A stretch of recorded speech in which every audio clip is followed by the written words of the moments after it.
Hello everyone, this is Imran and welcome to the channel Usmani classes. Indian geography जो हम पढ़ रहे हैं एक लगातार वे में बहुत ही यूनिक तरीके से एकदम डायग्राम के थ्रू और बहुत सारी चीज़ें हम एक ही डायग्राम में समझने की कोशिश कर रहे हैं। ठीक है, जो कि हर एक एग्ज़ाम के लिए बहुत ही इम्पोर्टेंट होने वाली है। और एक एक बात अगर ध्यान से देखी जाए तो एक एक बात बहुत ही इम्पोर्टेंट और एग्ज़ाम के पॉइंट्स ऑफ व्यू से जो कि एग्ज़ाम में ज़्यादातर क्वेश्चन पूछे जाते हैं वहीं से हम रिलेटेड इन सारी चीज़ों के बारे में बात कर रहे हैं। चैनल पर अगर नए हो तो चैनल को सब्सक्राइब जरूर कर लेना, अपने दोस्तों के साथ शेयर करना और बेल आइकॉन भी जरूर दबा देना। ठीक है, आगे बात करते हैं। हमने अभी तक बात कर लिया था हिमालय की उत्पत्ति कैसे हुई थी, उसमें कॉवर का सिद्धांत, भूसन्नति का, कॉवर की भूसन्नति का सिद्धांत और प्लेट टेक्टोनिक थ्योरी के बारे में हमने बात की थी। उसके बाद हमारा अंगारा लैंड, गोंडवाना लैंड, इस तरह का बात हुई थी कुछ, और उसके बाद फिर हिमालय की उत्पत्ति होती है। ठीक है, कॉवर का सिद्धांत है हिमालय की उत्पत्ति के लिए, भूसन्नति का और प्लेट टेक्टोनिक थ्योरी है। ठीक है, अब हिमालय का निर्माण तो हो जाता है। हिमालय को हमने कैटेगराइज कर दिया था ट्रांस हिमालय और हिमालय में, और फिर इधर की तरफ था वो पूर्वोत्तर वाला या पूर्वांचल वाला हिमालय। पिछली वाली वीडियो अगर आपने नहीं देखी हो तो उसको जरूर देख लेना, वो बहुत ही इन्फॉर्मेटिव है और एक ही बार में पढ़ के सारी चीज़ों को ख़त्म करना। मोस्टली क्वेश्चन सारे यहीं से पूछे जाते हैं, उसके बाद आप उसको और कितना हाई लेवल तक ले जाते हो वो आपके ऊपर डिपेंड करता है। सारी बेसिक कंसेप्ट जो कि वनडे एग्जाम के पॉइंट्स ऑफ व्यू से बहुत ही इंपॉर्टेंट है, सारी इन्फॉर्मेशन मैं आपको बताने वाला हूँ। हमने बात कर ली थी ट्रांस हिमालय के बारे में, जो कि हिमालय के ट्रांस है, इसको पार हिमालय भी बोलते हैं हम हिंदी में अगर बोले तो, ट्रांस हिमालय या फिर पार हिमालय, यानी कि हिमालय के उधर। अच्छा, ये है हमारा हिमालय जो कि बृहद हिमालय है, ग्रेट हिमालय जिसको बोलते हैं, लघु हिमालय, मध्य हिमालय इसके नीचे आता है, यहाँ पे आएगा और फिर इसके नीचे आएगी शिवालिक श्रेणी। अभी हम बात करते हैं ट्रांस हिमालय के बारे में, तो उसमें तीन पार्ट इंपॉर्टेंट हम पढ़ते हैं, काराकोरम श्रेणी, लद्दाख और उसके बाद फिर जास्कर श्रेणी आती है। काराकोरम श्रेणी सबसे ऊपर आती है, ये वाली जो श्रेणी है बिल्कुल एकदम लगी हुई, ये काराकोरम श्रेणी है। क्लियर हो गई इतनी बात, ट्रांस हिमालय में आती है। इसके बाद दूसरे नंबर पे ये आती है आपकी जास्कर श्रेणी, लद्दाख श्रेणी, और लद्दाख के बाद आती है फिर ये जास्कर श्रेणी। लद्दाख श्रेणी में अगर हम बात करें यहीं पे ये लेह है, यहाँ पे अगर हम बात करें तो फिर ये कारगिल है जो कि विश्व का सबसे ऊंचा युद्ध स्थल है, कारगिल को बोला जाता है, और यहीं पे लेह है। यहीं पे अगर हम बात करें तो ये लद्दाख श्रेणी में लद्दाख मरुस्थल है जो कि भारत का एकमात्र शीत मरुस्थल है, सबसे शुष्क मरुस्थल है, यहाँ पे सबसे कम वर्षा होती है। यहीं पे जगह है द्रास, द्रास जो है भारत की, ठीक है, भारत की जो द्रास जगह है ये भारत की सबसे ठंडी जगहों में आती है, भारत की कोल्डेस्ट प्लेस है, हम इसको बात करें तो कोल्डेस्ट प्लेस। ठीक है, कारगिल की बात करें तो विश्व का सबसे ऊंचा युद्ध स्थल है। अगर हम कारगिल की बात करें तो कारगिल, यहाँ पे कारगिल है, विश्व का सबसे ऊंचा युद्ध स्थल है। यहीं पे है लेह, ये लेह है, ये जो सिंधु नदी काट के आ रही इसी के किनारे पे लेह है लद्दाख श्रेणी में। और यहीं पे लद्दाख मरुस्थल जो कि भारत का शीत मरुस्थल है, जो कि सबसे शुष्क है, यहीं पे भारत की सबसे कम वर्षा होती है। इतनी बात हमने पिछली वीडियो में भी सुन ली थी, यहाँ पे भी हम सुन रहे हैं, नोट करते चलना सारी बातों को। यहीं पे अगर हम बात करें इधर की तरफ तो ये लद्दाख प्लेटू भी है, लद्दाख पठार है। हालांकि ये वाला जो पोर्शन है ये इधर की तरफ अगर हम चले तो ये अक्साई चीन वाला पोर्शन है, इधर की बात करें तो ये पीओके वाला पोर्शन, ऐसा कहा जाता है, लेकिन हमने भारतीयों को तो अपना ही मानना है ये सब, क्योंकि हमारा ही है, उन्होंने कब्जा कर रखा है। ये पीओके वाला एरिया है, ये एलओसी है, लाइन ऑफ कंट्रोल है। ये वाली जो लाइन है पीओके, इधर की तरफ अगर मैं बात करूं ये पीओके है, पाकिस्तान ऑक्यूपाइड कश्मीर, और ये जो लाइन है ये लाइन ऑफ कंट्रोल है, एलओसी है। ठीक है, इधर की बात अगर हम करें, इधर की तरफ अगर आ जाते हैं तो ये वाला पोर्शन अक्साई चीन कहलाता है, इधर की तरफ का जो कि चीन के कब्जे में है। ये वाला पोर्शन थोड़ा सा पाकिस्तान ने चीन को दे रखा है ऊपर की तरफ से। ठीक है, आगे बात करें तो ये वाली जो बाउंड्री है अक्साई चीन वाली, ये वाली बाउंड्री मैं इसको जरूर किसी ना किसी वीडियो में बताऊंगा। इसे LAC बोलते हैं, लाइन ऑफ एक्चुअल कंट्रोल। यहाँ तक बात समझ में आ रही है, कोई दिक्कत वाली बात नहीं, सारी बिल्कुल एकदम दिमाग में चलाते चलना। ये वाली श्रेणी है काराकोरम वाली श्रेणी, इसके नीचे आती है लद्दाख, उसके नीचे आती है जास्कर, इसको बोलते हैं हम ट्रांस हिमालय। थोड़ी सी बात इधर की तरफ कर लेते हैं। ट्रांस हिमालय को कैटेगराइज किया गया काराकोरम, लद्दाख और जास्कर में। काराकोरम श्रेणी में इंपॉर्टेंट बात क्या है ऐसी जो समझने की है, जिसको हमें याद रखना है, समझने योग्य है? तो काराकोरम श्रेणी में है K2 गॉडविन ऑस्टिन, जो कि भारत की सबसे ऊंची चोटी है। इसकी एक ऊंचाई भी याद रखनी है हमने, 8611 मीटर इसकी ऊंचाई है। ये बात याद रखने की, काराकोरम श्रेणी में सबसे ऊपर काराकोरम, लद्दाख और जास्कर। ठीक है, तो काराकोरम श्रेणी में सबसे ऊंची चोटी है, गॉडविन ऑस्टिन K2 बोलते हैं इसको, 8611 मीटर है। और यहीं पे और क्या ऐसी इंपॉर्टेंट बात है काराकोरम श्रेणी में? यहाँ पे बड़े ही इंपॉर्टेंट ग्लेशियर है। हालांकि ग्लेशियर तो बहुत सारी जगह है, लेकिन यहाँ पे इंपॉर्टेंट इसलिए है क्योंकि भारत का सबसे बड़ा ग्लेशियर, सबसे ऊंचाई पे ग्लेशियर सियाचिन है। सियाचिन, बालतोर, ब्याफो, हिस्पार। हालांकि हम पिछली वीडियो में भी इस बात को कर चुके हैं, अगर आपने देखी हो तो ना देखी हो तो जरूर देखना, वीडियो को बार बार रिवाइंड करके देख सकते हो आप। अच्छा, अगर समझ में नहीं आ रही है तो कोई बात, क्लियर हो गई है। सियाचिन, बालतोर, ब्याफो, हिस्पार।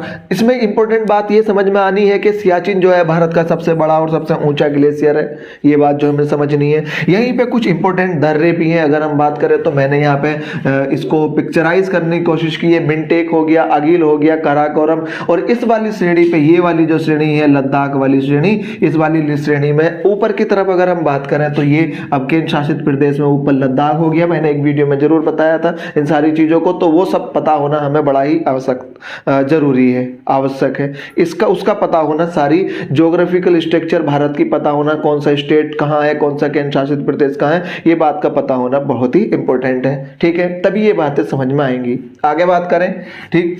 अच्छा, दर्रा के बारे में बात करें तो मिनटेक, अगिल, काराकोरम और खुर्दांगला दर्रा है एक और, जो कि इस वाली श्रेणी पे है, लद्दाख वाली श्रेणी पे, खुर्दांगला। ठीक है, ये लद्दाख में 4 दर्रे इंपॉर्टेंट है जो पढ़ते हैं। उसके बाद अगर हम बात करें तो जम्मू कश्मीर के दर्रे आते हैं, फिर हिमाचल प्रदेश के बारालाचा, शिवकिला, रोहतांग दर्रा और बनिहाल हो गया, जोजिला, वुडजिला, ये जो दर्रे हैं ये फिर हमारे आ जाते हैं पीर पंजाल जम्मू कश्मीर में। थांगला, माना, नीति, लिपुलेख, ये वाले दर्रे आ जाते हैं उत्तराखंड में। नाथुला, जालेपला, ये वाले दर्रे आ जाते हैं सिक्किम में। इनकी बात करेंगे हम अभी आगे चल के, फिलहाल अभी सिर्फ इतनी सी बात देखते हुए चल रहे हैं। मिनटेक, अगिल, काराकोरम और खुर्दांगला। मैं इसलिए इसको बता रहा हूं क्योंकि अगली वीडियो में जब यही नाम दोबारा से आएंगे तो हमें आसानी होगी याद करने में, समझने में चीजों को। ठीक हो गई इतनी बात, आगे चलते हैं। दूसरी बात, जो दूसरी श्रेणी आती है वो लद्दाख श्रेणी है। लद्दाख श्रेणी में इंपॉर्टेंट एक है माउंट राकापोसी, जो कि सबसे तीव्र ढाल वाला पर्वत विश्व में पाया जाता है, उसका नाम है माउंट राकापोसी। ऐसे करके सवाल पूछ लेगा, माउंट राकापोसी सबसे तीव्र ढाल वाला दर्रा कौन सी वाली श्रेणी पे है? लद्दाख वाली श्रेणी पे। लद्दाख मरुस्थल भारत का सबसे शुष्क मरुस्थल है, वहां सबसे कम वर्षा होती है। द्रास भारत का सबसे ठंडा वाला इलाका है, इतनी बात हम समझ सकते हैं। ठीक हो गई, आगे चलते हैं। जास्कर वाली श्रेणी में एक नंगा पर्वत है। नंगा पर्वत की अगर ऊंचाई चाहो तो आप लिख सकते हो, मैं अगर लिख लूं तो 8126 मीटर है इसकी ऊंचाई। ठीक है, 8126 मीटर नंगा पर्वत। क्यों इंपॉर्टेंट हो गया भाई नंगा पर्वत, क्यों लिखने की हमें इसको जरूरत पड़ गई है, इसकी बात अभी समझ में आएगी आगे चल के। फिलहाल अभी इतनी बात समझते हैं, जास्कर वाली श्रेणी पे एक ये नंगा पर्वत है। ये नंगा पर्वत इसलिए इंपॉर्टेंट है क्योंकि यहीं से सिंधु नदी जो है पाकिस्तान में प्रवेश कर जाती है। सिंधु नदी गॉर्ज बनता है, सिंधु नदी का जो गॉर्ज बनता है वो यहीं से नंगा पर्वत से, और यहीं से ये वाली श्रेणी हमारी शुरू हो जाती है। कौन सी वाली श्रेणी है ये है ग्रेट हिमालय की, महान हिमालय वाली श्रेणी यहीं से शुरू हो जाती है यहाँ पे। इसलिए मैंने ये बात बोली थी, नंगा पर्वत से जो कि सिंधु नदी गॉर्ज से और ब्रह्मपुत्र नदी नामचा वारबा की ऊंचाई चाहो तो आप लिख लो 7756 मीटर है। ये काम आएगी बिल्कुल, कभी कभी पूछ लेता है। नामचा वारबा की ऊंचाई और वो अरुणाचल प्रदेश में, और इसी के पास में ब्रह्मपुत्र नदी यहीं से यंगायापा एक दर्रा यहीं से निकल के आसाम में, अरुणाचल प्रदेश में और फिर आसाम में ब्रह्मपुत्र के नाम से जानी जाती है। तो सिंधु नदी के गॉर्ज से ब्रह्मपुत्र नदी के गॉर्ज के बीच में फैला हुआ है महान हिमालय। ये बात मैंने लिख दी। महान हिमालय जो है पश्चिम में नंगा पर्वत से, पूरब में नामचा वारबा, ये पश्चिम में, उधर की तरफ पूरब है। हालांकि ये पश्चिमोत्तर है, वो पूर्वोत्तर है। पश्चिमोत्तर से पूर्वोत्तर तक फैला हुआ है बृहद हिमालय, जो कि कौन कौन से पर्वतों के बीच में, क्वेश्चन कैसे पूछ लेगा, बृहद हिमालय कौन कौन से पर्वतों के बीच में, नंगा पर्वत से लेकर नामचा पर्वत।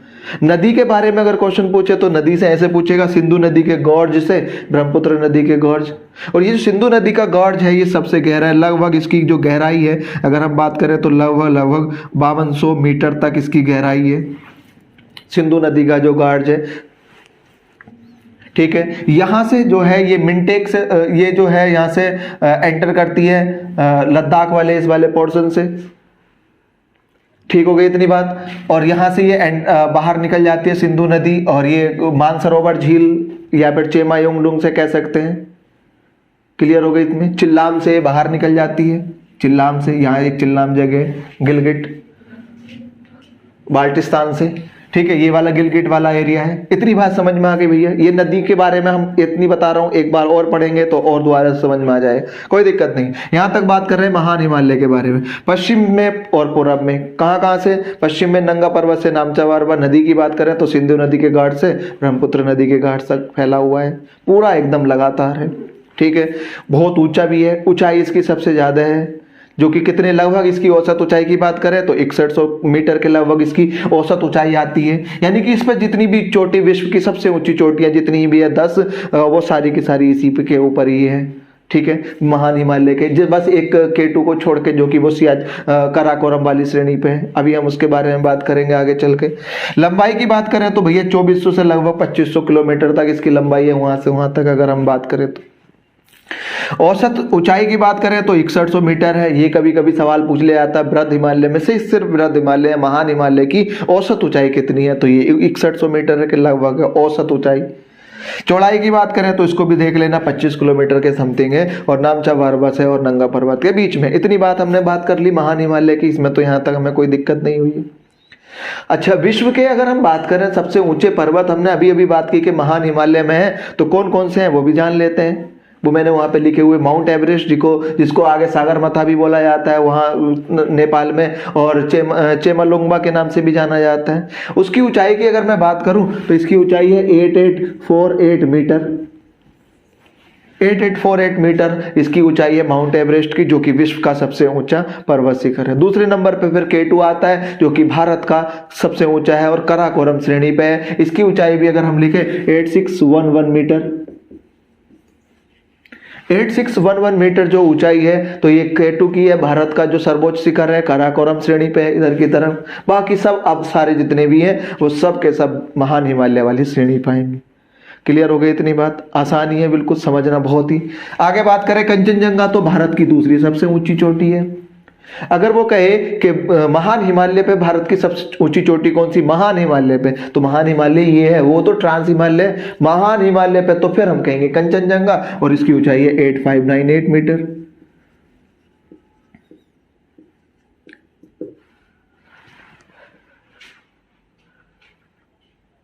ठीक हो गई इतनी बात? 8598 मीटर कंचनजंगा, जो कि भारत की सबसे ऊंची। और ये रही कंचनजंगा, जो कि सिक्किम में है। ये कहाँ है? भारत की तो सबसे ऊंची है, लेकिन है कहाँ ये? सिक्किम में। यहाँ पे मैं लिख देता हूँ, ये सिक्किम और नेपाल के बॉर्डर पे है। भारत में ही आती है ज्यादातर, नेपाल में भी है लेकिन थोड़ा बहुत पोर्शन। आगे अगर हम चले तो फिर आती है लाहौस से।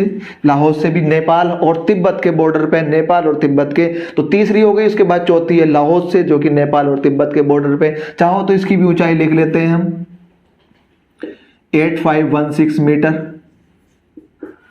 ठीक है, 8516 मीटर के लगभग लाहौस से की ऊंचाई है, जो कि तिब्बत और नेपाल के बॉर्डर पे है, यानी कि चीन और नेपाल के बॉर्डर पे। ठीक है, चौथा सबसे ऊंचा पर्वत हो गया विश्व का। ये सब विश्व के चल रहे हैं, वो देखो ऊपर लिखा हुआ विश्व के सबसे ऊंचे पर्वत, तो उसमें चौथा आ गया। उसके बाद आता है मकालू, ये रहा मकालू। मकालू की अगर हम ऊंचाई की बात करें, हालांकि इतना इंपॉर्टेंट नहीं है, लेकिन फिर भी चलो अगर हम मकालू की ऊंचाई की बात करें तो इसकी ऊंचाई होती है 8485 मीटर। 8485 मीटर मकालू की ऊंचाई हो जाती है। उसके बाद फिर 5वें नंबर पे आता है, मकालू के बात करें तो 5वें नंबर पे चोयू आ जाता है। ये लिखा हुआ देखो, 6ठे नंबर पे सॉरी चोयू, जो कि नेपाल में है। इसकी भी ऊंचाई की अगर हम बात करें तो इसकी ऊंचाई 8201 मीटर हो जाती है। बाकी इतने इंपॉर्टेंट नहीं है इनकी ऊंचाइयां, लेकिन फिर भी एक एक बार देखते हुए चल रहे हैं। चोयू की जो ऊंचाई है 8201 मीटर के लगभग है चोयू की। उसके बाद आ जाता है, अगर हम बात करें चोयू के बाद, तो फिर आ जाता है धौलागिरी। धौलागिरी लिख लो, धौलागिरी।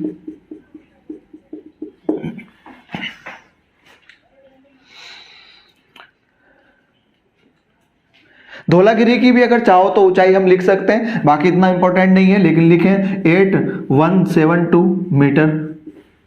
धौलागिरी की ऊंचाई 7वें नंबर पे आ जाता है। ठीक है, धौलागिरी के बाद आता है फिर मंसालू। मंसालू के बाद फिर आ जाता है अपना नंगा पर्वत इधर की तरफ, और फिर उसके बाद आता है अन्नपूर्णा। 8वें नंबर पे मंसालू, और मंसालू के बाद फिर धौलागिरी, और धौलागिरी के बाद वो मंसालू के बाद आ जाता है नंगा पर्वत, और नंगा पर्वत की ऊंचाई हमने ये लिख ली 8126, और उसके बाद फिर आ जाता है लास्ट में अन्नपूर्णा। यहाँ तक तो हमें कोई दिक्कत किसी को नहीं। मंसालू की भी चाहे तो आप ऊंचाई लिख सकते हो 8163 मीटर, ये मंसालू की हो गई। मंसालू के बाद आ जाता है फिर 8वें के बाद 9वें नंबर पे ये नंगा पर्वत, और नंगा पर्वत की ऊंचाई हमने ये लिख दी। उसके बाद फिर आ जाता है अन्नपूर्णा 10वें नंबर पे। विश्व की 10 सबसे ऊंची चोटी हमने बारे बात कर ली है। हालांकि ऐसा नहीं कि 10 की 10 पूछ लेगा, लेकिन कोई एक पूछ सकता है, 2 3 4 5 में से पूछ सकता है। ठीक हो गई इतनी बात, यहाँ तक हमें किसी को कोई दिक्कत नहीं होनी चाहिए। ये तो विश्व की सबसे ऊंची चोटियों में से आ जाता है, जो कि कहाँ है, महान हिमालय पे ये सारी की सारी ऊंची चोटियां हैं। बस एक को छोड़ के, वो Kanchenjunga, sorry K2 Godwin Austen. इतनी बात हमें यहाँ तक तो कोई दिक्कत नहीं है। ठीक, महान हिमालय के बाद फिर दूसरा इसकी नीचे की तरफ आता है, यहाँ से शुरू होता है मध्य हिमालय, जो कि जम्मू कश्मीर में इसका नाम क्या कहा जाता है, ये बात मैं कल की वीडियो में, पिछली वीडियो में बता चुका हूँ। जम्मू कश्मीर के बाद हिमाचल प्रदेश के बाद फिर ये आ जाता है पोर्शन है हमारा उत्तराखंड वाला, उत्तराखंड के बाद ये फिर नेपाल वाला पोर्शन है, नेपाल के बाद फिर ये सिक्किम वाला, और फिर इस तरह से ये चल रही है श्रेणी ऐसे करके जाके, और फिर इस पे वो मिल जाएगी। इसके नीचे फिर ये इसी तरह से चल रही है एक श्रेणी, और वो आ जाती है शिवालिक श्रेणी, इसी के नीचे कहीं को। ठीक है, जो कि हरिद्वार देहरादून से नीचे हरिद्वार वाली श्रेणी शिवालिक है। तो ये है मध्य हिमालय, ये महान हिमालय, चाहो तो मैं यहाँ लिख देता हूँ मध्य हिमालय। बहुत ही मैंने प्रॉपर तरीके से इसको बताने की कोशिश की है। ठीक है, बताने की कोशिश की है। और नीचे की अगर हम बात करें इस वाले की, तो ये हमारे शिवालिक श्रेणी हो गई। ठीक है, अब मध्य हिमालय का अगर हम बात करें, तो मध्य हिमालय को हम किस नाम से जानते हैं, तो मध्य हिमालय की बात करें तो मैंने यहाँ पे लिखा हुआ है प्रदेशों के अनुसार मध्य हिमालय का नाम अनुसार। लंबाई की बात करें मैं तो 2400 किलोमीटर इसकी लंबाई है मध्य हिमालय की औसत लंबाई। ऊंचाई की बात करें तो ये पूछ लेगा 3000 से 4500 मीटर के लगभग है। 6100 मीटर किसकी है, महान हिमालय की।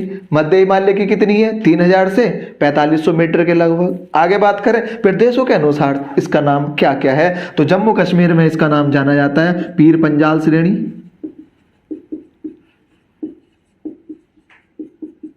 हिमाचल प्रदेश में इसी को ही बोलते हैं धौलाधर। उत्तराखंड की अगर हम बात करें, उत्तराखंड में इसी को बोलते हैं नागतीवा भी लिखा होता है, नागतीवा, या फिर आप कह सकते हो मसूरी श्रेणी। नेपाल की अगर हम बात करें तो नेपाल में इसको बोलते हैं महाभारत, और सिक्किम की बात करें तो इसको बोलते हैं हम दार्जिलिंग श्रेणी। इतनी बात हमें समझ में आ गई है, यहां तक हमें कोई दिक्कत नहीं होनी चाहिए। अभी जम्मू कश्मीर में इसी को ही पीर पंजाल बोलते हैं, हिमाचल प्रदेश में धौलाधर। कौन से वाले को देखो जरा, किसके साथ लिखा हुआ मैंने, मध्य हिमालय को। मध्य हिमालय कहाँ है, ग्रेट हिमालय के नीचे, शिवालिक हिमालय के ऊपर मध्य हिमालय, या इसको बोलते हैं हम लघु हिमालय। तो मध्य हिमालय या लघु हिमालय की लंबाई औसत अगर हम बात करें तो 2400 किलोमीटर, और औसत ऊंचाई की बात करें तो 3000 से 4500 मीटर। और प्रदेशों के अनुसार इसका नाम है, कहीं कहीं ये कटा हुआ इसलिए है क्योंकि इनसे फिर नदियां निकल के आती हैं, नदियों की वजह से वो फिर बीच बीच में कटा हुआ है, और जो महान हिमालय वो लगातार चला हुआ जा रहा है। इधर की तरफ शिवालिक है, ये शिवालिक नीचे की तरफ से, और यहाँ जाके फिर इसमें को मिल जाएगा। यहाँ तक हमें किसी को कोई दिक्कत नहीं होनी चाहिए। पीर पंजाल श्रेणी कहाँ है, मध्य हिमालय का, जम्मू कश्मीर में। धौलाधर हिमाचल प्रदेश, मध्य हिमालय को। नागतीवा या मसूरी रेंज मध्य हिमालय को, उत्तराखंड में। और महाभारत नेपाल में, और दार्जिलिंग सिक्किम में बोलते हैं। ठीक हो गई इतनी बात, यहां तक हमें कोई दिक्कत नहीं है। पीर पंजाल और ग्रेट हिमालय, पीर पंजाल और ग्रेट हिमालय है, यानी कि महान हिमालय। पीर पंजाल और महान हिमालय के बीच में एक घाटी है, और इसको बोलते हैं कश्मीर घाटी।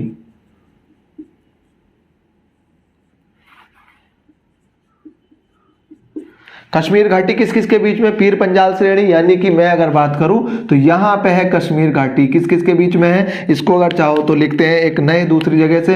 ये है हमारे पास महान हिमालय, ग्रेट हिमालय, और ये हमारे पास लघु या मध्य हिमालय, और इसके बीच में है ये कश्मीर घाटी, यहां पे लिख देता हूं।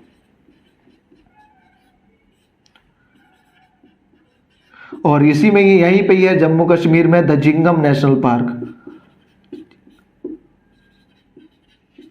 राष्ट्रीय उद्यान। बहुत बार एग्जाम में सवाल पूछा गया, दजिंगम राष्ट्रीय उद्यान कहाँ है? कश्मीर घाटी में। बहुत बार ये सवाल एग्जाम में पूछा गया। आगे बात करें तो कश्मीर घाटी इन दोनों के बीच में है। यहीं पे हिमाचल में इस हिमालय और इस धौलाधर के बीच में है एक घाटी, क्या नाम है उसका? कुल्लू, कुल्लू घाटी। तो कुल्लू घाटी किस किस के बीच में आ गई? कुल्लू घाटी हो गई ग्रेट हिमालय और धौलाधर के बीच में। उसके आगे अगर बात करें तो आगे फिर महान हिमालय और इस महाभारत श्रेणी के बीच में फिर ये नेपाल घाटी आती है, नेपाल की, काठमांडू। हमारे लिए इंपॉर्टेंट सिर्फ इतना ही है कि जो कश्मीर घाटी है वो कौन कौन सी पर्वत श्रेणी के बीच में आती है। तो महान हिमालय, बहुत बार ये सवाल पूछा गया है, महान हिमालय और पीर पंजाल श्रेणी के बीच में। पीर पंजाल मतलब लघु हिमालय। महान हिमालय और लघु हिमालय के बीच में आती है कौन सी घाटी? कश्मीर घाटी। और कश्मीर घाटी, महान हिमालय और लघु हिमालय में भी कौन सा वाला पोर्शन? पीर पंजाल वाला। जम्मू कश्मीर में पीर पंजाल बोलते हैं। कुल्लू की बात अगर हम करें तो ये हिमाचल में हो गई है। इतनी बात हमें समझ में आ रही है। आगे बात करें तो धौलाधर, यहीं पे एक नंदा देवी है, नंदा देवी पर्वत, जो कि उत्तराखंड का सबसे ऊंचा है। उत्तराखंड हमारे लिए इंपॉर्टेंट इसलिए हो जाता है क्योंकि स्टेट हमारा उत्तराखंड है, यूपी इंडिया का। तो नंदा देवी की भी अगर हम बात करें तो इसकी भी ऊंचाई अगर हम चाहें तो लिख सकते हैं, इसकी ऊंचाई होती है 7816 मीटर, नंदा देवी की। बाकी तो ये बद्रीनाथ, बंदरपुर 600 मीटर में आ जाते हैं। हालांकि तो 7816 मीटर जो है नंदा देवी पर्वत श्रेणी, नंदा देवी पर्वत जो चोटी है उसकी ऊंचाई है 7816 मीटर। त्रिशूल, नंदा देवी, बद्रीनाथ और बंदरपुर ये कहाँ आ जाते हैं? उत्तराखंड में। इंपॉर्टेंट पर्वत जो कि, और उत्तराखंड का सबसे ऊंचा पर्वत अगर हम बात करें तो नंदा देवी हो जाएगा। इतनी बात हमें समझ में आ रही है। आगे बात करते हैं फिर मध्य हिमालय के बारे में हमने बात कर ली, और उसको किस नाम से कौन से राज्य में जाना जाता है हमने इसके बारे में भी बात कर ली। एक बार पढ़ के इस सब चीजों को खत्म कर। लाइक जरूर कर देना वीडियो को, अगर अच्छी लगे तो दोस्तों के साथ शेयर भी करना, सब्सक्राइब करा देना चैनल को ताकि हम लाइव आ सके। ठीक है, उसके लिए 1K सब्सक्राइबर की आवश्यकता, तो ये आपके सपोर्ट के बिना तो पॉसिबल बिल्कुल भी नहीं है। तो अब मैं आपके लिए इतना सब कुछ कर रहा हूँ तो आप थोड़ा बहुत इतना जरूर कर सकते हो। आगे बात करते तो शिवालिक श्रेणी आ जाती है। शिवालिक श्रेणी ये रही, ये नीचे की तरफ। शिवालिक श्रेणी की अगर हम बात करें तो सबसे नवीनतम है, यानी कि सबसे नवीन है ये, यानी कि सबसे नई है। सबसे पहले बनी थी ये वाली श्रेणी यानी कि महान हिमालय, महान हिमालय के बाद बना था लघु हिमालय, और लघु हिमालय के बाद फिर ये शिवालिक, और ये अभी भी धीरे धीरे फोल्ड होते जा रहे हैं। सब के सब बलित पर्वत हैं, ये सारे के सारे, ये सब बलित पर्वत है। जितना भी हिमालय पूरा का पूरा कैसा है? बलित पर्वत है। ठीक है, फोल्डेड माउंटेन है, बलित पर्वत। ठीक, अभी भी इन पे बल्ले बन रही है, यानी कि अभी भी ऊंचाई इनकी बढ़ रही है धीरे धीरे। बलित पर्वत है सारे के सारे। तो शिवालिक जो है ये नवनिर्मित है, सर्वाधिक नवीन है। शिवालिक श्रेणी को जम्मू कश्मीर में जम्मू के नाम से ही जाना जाता है, कोई हमें यहां तक परेशानी नहीं होनी चाहिए। उत्तराखंड में, हिमाचल तक तो नहीं जो पहुंच पाता, उत्तराखंड में इसको दुधवा के नाम से जाना जाता है, दुधवा। तो जम्मू कश्मीर में जम्मू के नाम से, यहाँ पे हिमाचल उत्तराखंड में दुधवा के नाम से जाना जाता है, और नेपाल में इसको चुरिया मुरिया के नाम से जाना जाता है। तो ये क्वेश्चन भी ऐसे पूछ लेता है, कौन से हिमालय को चुरिया मुरिया के नाम से नेपाल में जाना जाता है? क्योंकि बड़ा अजीब सा नाम लग रहा है, चुरिया मुरिया। ठीक है, तो ये चुरिया मुरिया के नाम से जाना जाता है शिवालिक, कहाँ? नेपाल में।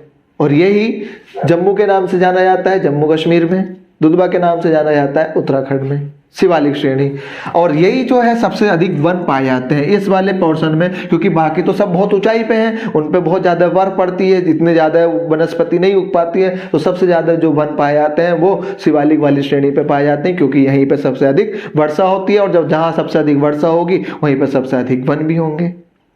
इतनी बात समझ में आ गई। तो सर्वाधिक वन कौन सी वाली श्रेणी पे पाए जाते हैं? शिवालिक पे। नेपाल में चुरिया मुरिया को के नाम से किसको जाना जाता है? शिवालिक को। नवीनतम पर्वत श्रेणी कौन सी है? वो भी शिवालिक हो गई है। हिमालय में नवीनतम, हिमालय तो ओवरऑल नवीन है ही, विश्व में सबसे नवीन जो पर्वत है वो हिमालय है, सबके बाद में हिमालय बना था। अरावली बहुत पुराना है भारत का, अरावली पर्वत श्रेणी जो अभी आगे पढ़ेंगे हम, वो सबसे पुराना है। लेकिन हमारा जो हिमालय है वो नवीनतम है विश्व में। और हिमालय में भी सबसे नवीन जो पोर्शन चल रही है, अब श्रेणी जो बन कर आ रही है, वो है शिवालिक। सबसे पहले बनी थी महान हिमालय, उसके बाद मध्य हिमालय और फिर आती है शिवालिक।